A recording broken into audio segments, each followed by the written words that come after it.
Hello there and good morning, fellow derelicts. I appreciate you coming and seeing me this morning.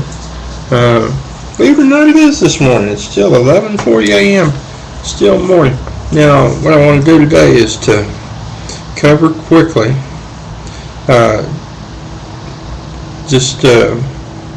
what I saw in chapters 9, 10, 11, and 12 of what's called the story. Now, here's the story for you. And you look at it backwards, but that's it. That's the story. And it won't look quite like this because it'll be right side around here when you find it in a bookstore or online.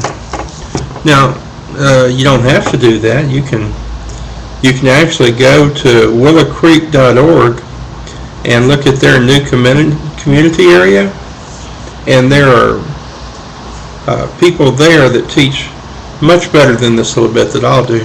And they also have notes and studies and the actual scriptures if you want to go read the scriptures from whatever Bible you're comfortable with, and so you can study that way.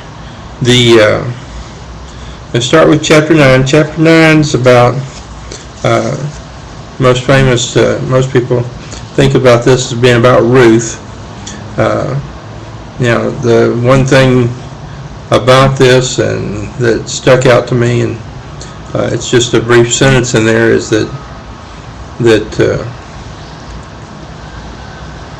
Ruth had a child named Obed, and that Obed was the father of Jesse, and Jesse was the father of David. It wouldn't have stuck out to me so much the first time that I read it, because then after you read the next 3 or 4 chapters, you go back and read this one,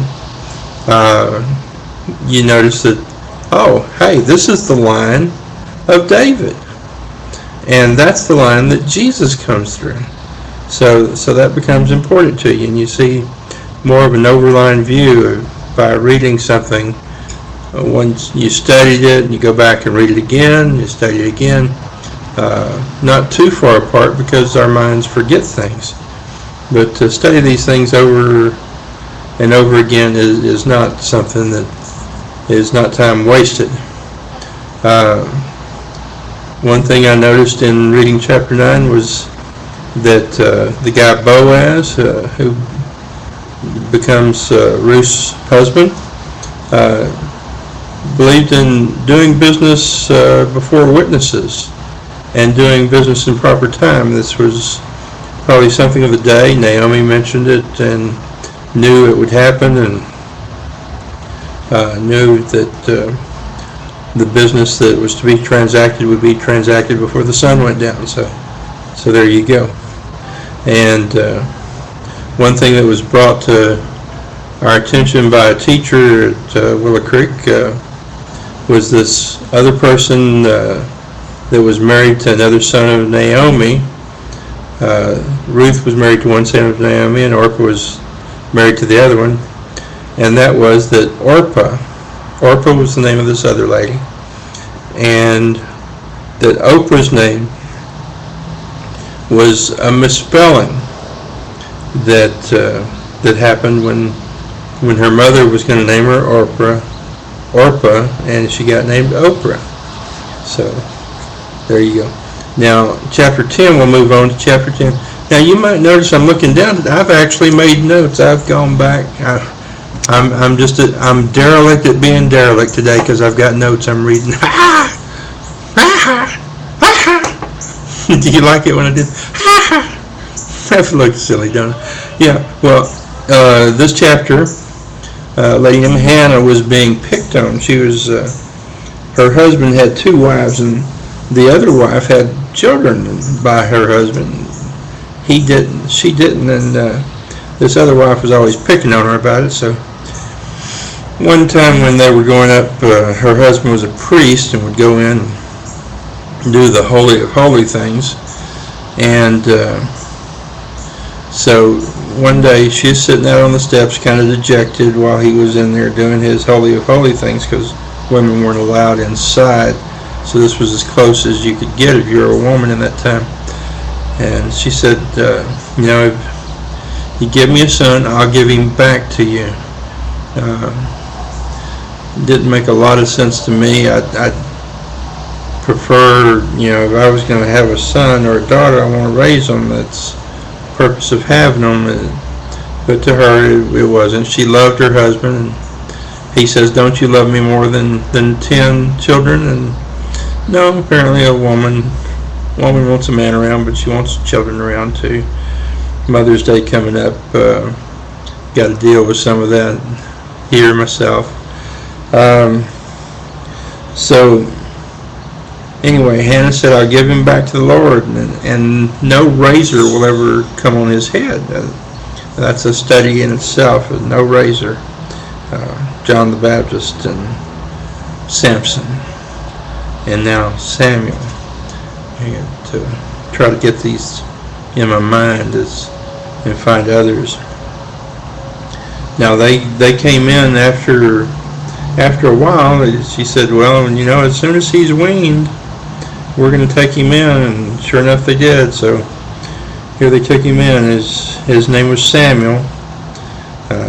Lord blessed her with a child, son, and they took in a 3-year-old bull, an ephah of flour, and a skin of wine, and sacrificed the bull. I think the ephah of flour and the skin of wine were to be sacrificed too. And of course Samuel was a living sacrifice to the Lord. And Samuel carries on.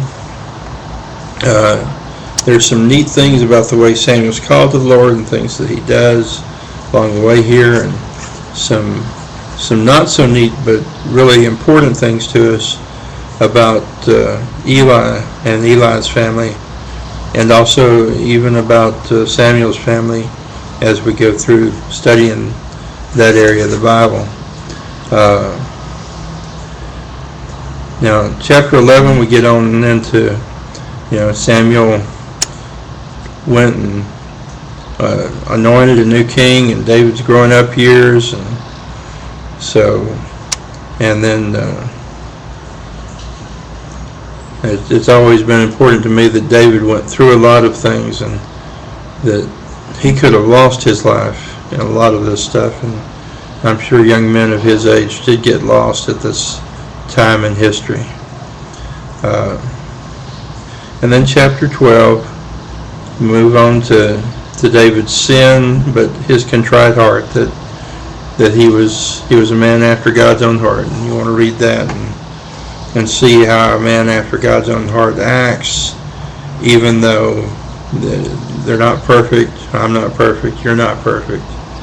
None of us are perfect. We're just old derelicts, all of us. Just sin just carries on through all of us, and it's a thing that we have to battle with, and the best way to battle with it, I guess, is to keep our mind set on God and not to spend too much of ourselves on other things.